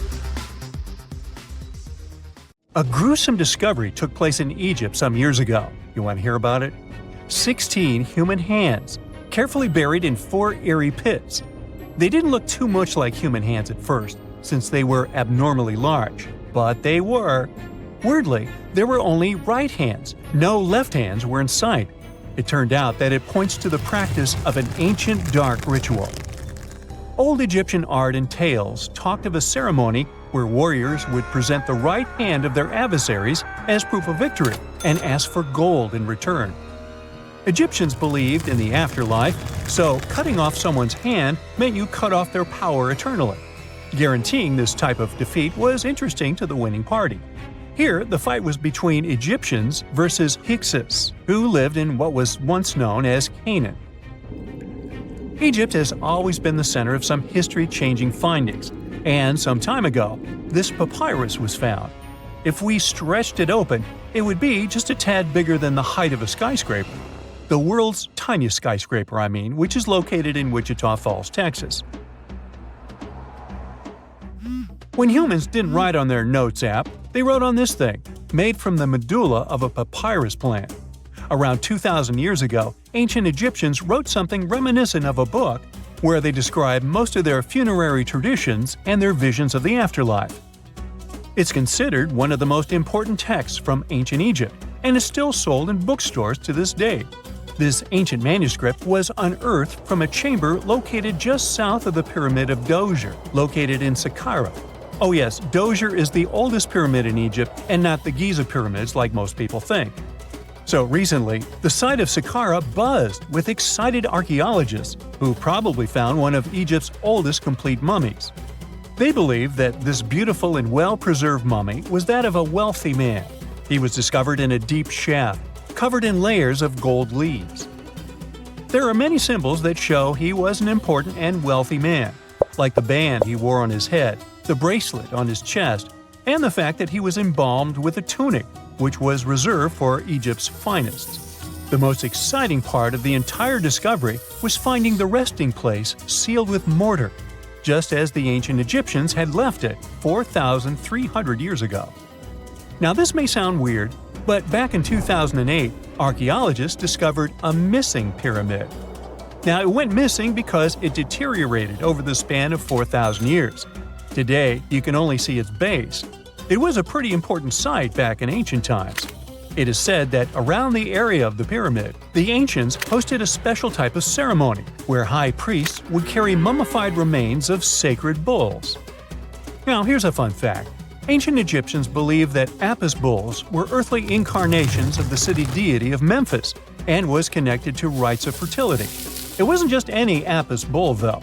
They needed to be all black, with a single white mark between its horns and a bunch of very specific characteristics.